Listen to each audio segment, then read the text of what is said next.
Assalamualaikum warahmatullahi wabarakatuh. Kembali lagi ya teman-teman, kita ngomongin dunia perkankeran. Kemarin saya janji mau sharing tentang stadium ya. Kalau kita ngomongin stadium ini, ibaratnya itu kayaknya kita udah merasa takut duluan dan cenderung menghindar. Karena yang ada di benak top of mind kita semua adalah stadium itu adalah sesuatu yang menakutkan. Seperti macam vonis mati seperti itu.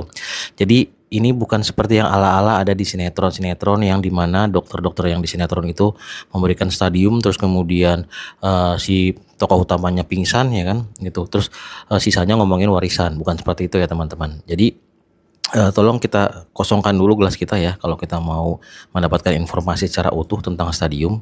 Jadi stadium itu memang adalah sebuah alat bantu ya untuk memahami kondisi penyakit kanker dengan jelas.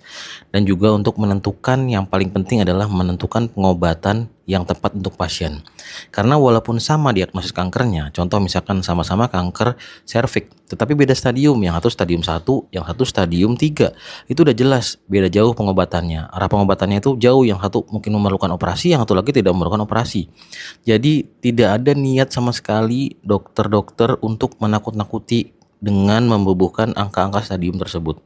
Untuk kanker secara umum, kita memang menggunakan angka stadium dari 1 sampai 4. Nah, semakin kecil stadium, biasanya semakin kecil juga ukuran tumor.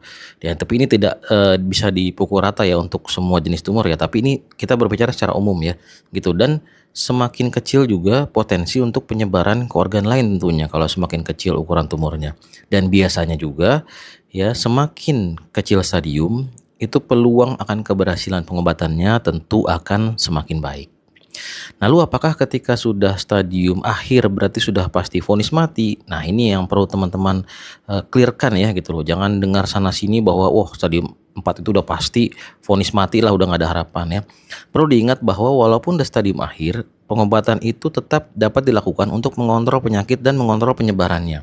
Sehingga tujuan untuk kualitas hidup pasien meningkat dan lebih baik itu bisa tercapai. Jadi yang terpenting dalam hal ini adalah kita tidak harus takut dengan sebuah angka pada stadium. Melainkan yang paling penting adalah segera periksa, segera tahu dan kenali penyakitnya, dan ikuti semua alur pengobatan untuk memperbesar kemungkinan akan keberhasilan dalam sebuah rangkaian pengobatan.